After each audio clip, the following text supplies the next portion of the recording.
तस्वीर जो कि इस वक्त अरविंद केजरीवाल निकल रहे हैं, तो तस्वीर दिखाना चाहूंगी।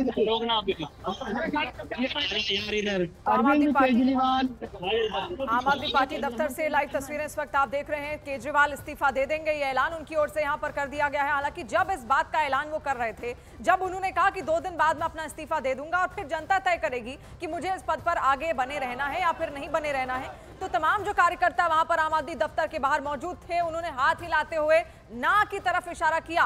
और जावेद जो हमारे सहयोगी इस वक्त वहां पर मौजूद हैं, उन्होंने भी जब 1-2 लोगों से पूछा तो उन्होंने यही कहा कि हम नहीं चाहते कि केजरीवाल अपना इस्तीफा दे दें। तो ये बड़ी खबर आपको लगातार बता रहे हैं। और बीजेपी नेता इस वक्त हरीश खुराना हमारे साथ जुड़ चुके हैं। हरीश जी, कैसे देख रहे हैं आप? आम आदमी पार्टी और अरविंद केजरीवाल की तरफ से बहुत बड़ा ऐलान कर दिया गया है, 2 दिन के बाद इस्तीफा देने जा रहे हैं। 2 तो क्या मुहूर्त क्या है? अगर इस्तीफा देना तो आज क्यों नहीं दे रहे? लेकिन एक चीज मुझे समझ में नहीं आती कि जिस प्रकार से जो एक लोगों के बीच में एक रोष था कि सुप्रीम कोर्ट के ऑर्डर आने के बाद कि आप तो कोर्ट नहीं जा, अपना आप सचिवालय नहीं जा सकते, कोई फाइल, तो किस चीज वेट कर रहे थे, किस चीज का इंतजार कर रहे थे?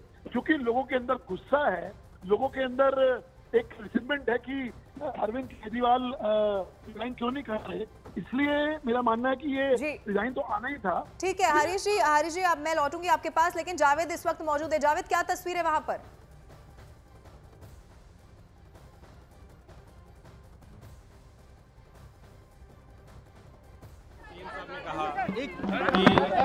उन्होंने जिंदगी में जो कमाया है वो ईमानदारी और इज्जत है, तो उस तरह के जो एलिगेशंस लगे हैं, अब वो सीएम साहब जो हैं वो जनता की अदालत में जाएंगे और जनता के हाथ में है। मंत्री के तौर पे आपका क्या मानना है कि सीएम को इस्तीफा देना चाहिए? क्योंकि आप लोग लगातार आरोप खारिज करते रहे कि ऐसा कुछ है ही नहीं, तो फिर इस्तीफा क्यों देना चाहिए?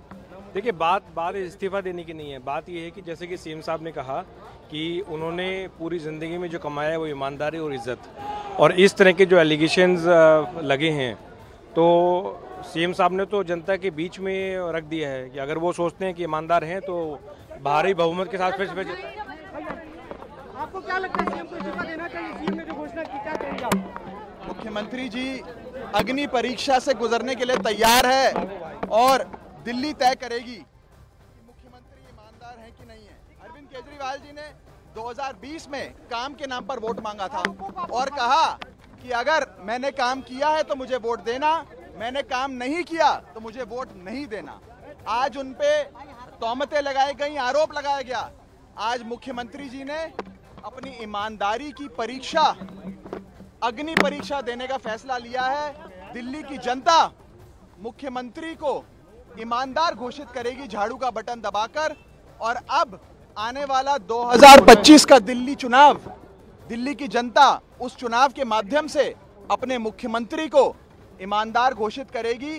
जैसे दीवार पिक्चर में अमिताभ बच्चन के हाथ पे लिखा था, वैसे ही दिल्ली की जनता उसके ठीक उलट अपने हाथ पर लिखेगी कि मेरा केजरीवाल ईमानदार। तो आम आदमी पार्टी नेता राघव चड्ढा को आप यहां पर सुन रहे थे। उन्होंने कहा अब दिल्ली की जनता ही तय करेगी और दिल्ली की जनता अब आगे जो तय करेगी उसी के आधार पर यहां पर काम होगा। और अरविंद केजरीवाल परीक्षा देने के लिए बिल्कुल तैयार हैं और ये बड़ा ऐलान है अरविंद केजरीवाल का, जिसका असर साफ तौर पर दिल्ली की राजनीति पर होगा और ये बड़ा पॉलिटिकल दांव भी इसको कह सकते हैं, क्योंकि ये जो पूरा मुद्दा है इसको लेकर जनता के बीच पहुंचने का प्रयास अरविंद केजरीवाल और आम आदमी पार्टी की तरफ से है। आगामी विधानसभा चुनाव पर इसका असर भी साफ पड़ता हुआ दिखेगा। जावेद इस वक्त हमारे साथ जुड़ रहे हैं। जावेद, जब आपने बात भी की तमाम कार्यकर्ताओं से, तो उनका कहना था कि हम नहीं चाहते थे कि अरविंद केजरीवाल अपना इस्तीफा दें, अब भी वो नहीं चाहते, तो क्या ऐसा हो सकता है कि अरविंद केजरीवाल को मनाने की कोशिश हो? देखिए, मुख्यमंत्री ने जो ऐलान किया है वो कहा है कि 2 दिन बाद वो देंगे, उसके भीतर ही एक विधायक जाएगी और उससे अगला मुख्यमंत्री कौन होगा उसका नाम का ऐलान किया जाएगा। तो अब मुख्यमंत्री अपनी तरफ से बड़ी क्लैरिटी के साथ कह चुके हैं कि वो मुख्यमंत्री नहीं रहेंगे, चूंकि वो भी जेल जा चुके हैं और उसी से वो जेल में वो जेल में वो पद पर रहेंगे। और उन्होंने कहा कि जब तक जनता अपना फैसला नहीं सुना देती कि वो ईमानदार हैं, तब तक वो मुख्यमंत्री पद नहीं रहेंगे। इसका मतलब सीधा सीधा ये हुआ कि चुनाव तक दिल्ली विधानसभा चुनाव जो कि फरवरी 2025 में केजरीवाल नहीं रहेंगे, और अगर 2025 में आम आदमी पार्टी की सरकार बनती है तो तब वो चेहरा हो सकते हैं। लेकिन अभी ये बहुत साफगोई से उन्होंने कह दिया है कि वो 2 दिन बाद इस्तीफा दे देंगे। अगर ये गुंजाइश होती कि उनको मना लिया जाएगा तो फिर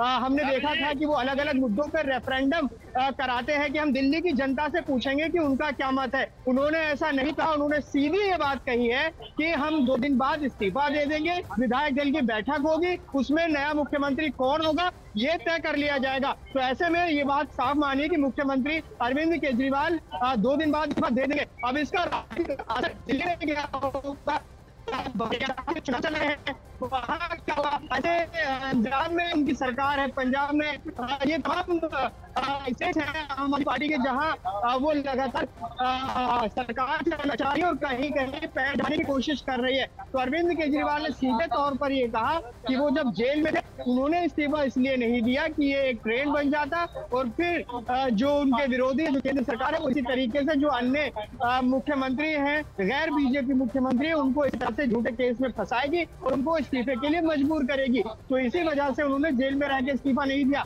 और उन्होंने कहा कि अब वो जेल से बाहर आ गए हैं और वो जब तक जनता अपना फैसला नहीं सुनाएगी तब तक वो मुख्यमंत्री नहीं रहेंगे। तो फिलहाल अब ये 2 दिन बहुत महत्वपूर्ण होंगे। इन 2 दिनों में क्या घटनाक्रम आगे आने वाले समय में होंगे इस पर न्यूज़ 18 इंडिया पल पल की खबर अपने दर्शकों तक पहुंचाएगा। लेकिन अब की सबसे बड़ी खबर, देश की सबसे बड़ी खबर ये कह सकते हैं कि मुख्यमंत्री अरविंद केजरीवाल ने इस्तीफा की घोषणा की है। 2 दिन बाद वो इस्तीफा दे देंगे, ऐसा उन्होंने यहाँ कार्यकर्ताओं को संबोधित करते हुए कहा था। परसों ही वो आबकारी नीति मामले में जेल से आए थे, कल हनुमान मंदिर गए और आज इस्तीफे का उन्होंने ऐलान कर दिया है। तो ऐसे में विरोधियों की तरफ से अलग अलग बयान आ रहे हैं, लेकिन अरविंद केजरीवाल ने सीधे तौर पर यह कहा है कि वो अब मुख्यमंत्री नहीं रहेंगे जब तक जनता अपना फैसला न सुना दे। यहाँ जितने भी विधायक हैं उनसे विधायक क्या कहना चाहेंगे, इस्तीफा दे दिया, एक रिएक्शन। देखिए, विधायकों को ये साफ निर्देश है कि वो बात नहीं करेंगे। हमने कितने ही विधायकों को कांटेक्ट करने की कोशिश की, वो कह रहे हैं कि अभी इस बात नहीं करनी है। पार्टी की एक लाइन है, उसके बाद ही आधिकारिक रूप से पार्टी जो ऑथराइज नेता है बातचीत करने के लिए वो बात करेंगे। तो फिलहाल जो विधायक हैं, जो यहाँ सभी विधायकों को उपस्थित रहने के लिए कहा गया था, आज यहाँ पर बड़ा दिन है इसलिए विधायक भी अभी बातचीत करने से बच रहे हैं। लेकिन सहीराम पहलवान जो कि विधायक हैं और दक्षिणी दिल्ली से लोकसभा के उम्मीदवार थे आम आदमी पार्टी के, उन्होंने कहा कि हम चाहते हैं कि वो इस्तीफा ना दें। तो उन्होंने अपनी मंशा जाहिर की। लेकिन पार्टी का आगे रुख क्या होगा, अरविंद केजरीवाल की आगे अगले 2 दिनों में क्या रणनीति होगी ये देखना होगा। लेकिन उन्होंने साफ कर दिया है कि वो मुख्यमंत्री नहीं रहेंगे। 2 दिन में घोषणा 2 दिन में इस्तीफा दे देंगे और फिर विधायक दल की बैठक के बाद अगले मुख्यमंत्री के नाम का ऐलान होगा। जी बिल्कुल जावेद, ये बहुत बड़ी खबर एक बार फिर से हम दर्शकों को बता दें। 2 दिन के बाद इस बात का ऐलान कर दिया है अरविंद केजरीवाल ने कि वो सीएम पद से इस्तीफा देने वाले हैं और साथ ही उन्होंने ये भी कहा कि जो फरवरी 2025 में चुनाव होने हैं इस मंच से वो मांग करते हैं कि वो चुनाव भी नवंबर में कराए जाएं। जावेद, ये बहुत बड़ी खबर है, लेकिन ऐसे में अब बीजेपी इस बात का जिक्र कर रही है कि सुप्रीम कोर्ट ने वैसे भी इसी शर्त के साथ जमानत दी थी कि वो सीएम ऑफिस से दूर रहेंगे। ऐसे में कोई और विकल्प अरविंद केजरीवाल के पास था भी नहीं। और आलोक शर्मा जी इस वक्त हमारे साथ जुड़ रहे हैं कांग्रेस पार्टी से। आलोक जी, किस तरीके से देख रहे हैं आप, अरविंद केजरीवाल ने अपने इस्तीफे का ऐलान कर दिया है, 2 दिन बाद वो इस्तीफा दे देंगे। देखिए, मीडिया के माध्यम से पता चल रहा है कि वो इस्तीफा देने जा रहे हैं और मैं तो समझता हूँ इस्तीफा देना ही था तो जिस समय पर वो वहां पर गए थे, अरेस्ट हुए थे, उसी दिन दे देना चाहिए था। कम से कम कोई दूसरा मुख्यमंत्री रहता तो वो काम तो करता इतने दिन तक। अब सुप्रीम कोर्ट ने सशर्त जमानत दी है उनको, तो स्वाभाविक है कि ना वो ऑफिस जा पाएंगे और ना ही फाइलों पे साइन कर पाएंगे। तो अब ये तो उनको मुख्यमंत्री कुर्सी से। न्यूज़ 18 इंडिया चौपाल, एक ऐसा मंच जहां जब जब बात निकलेगी तो सिर्फ दूर तक नहीं बल्कि दुनिया के कोने कोने में जाएगी, क्योंकि इस बार बात होगी भारत के वैश्विक महाशक्ति बनने के लक्ष्य पर। सरकार, समाज, सेलिब्रिटी और स्पोर्ट्स स्टार्स के साथ न्यूज़ 18 इंडिया चौपाल देखिए सिर्फ न्यूज़ 18 इंडिया पर।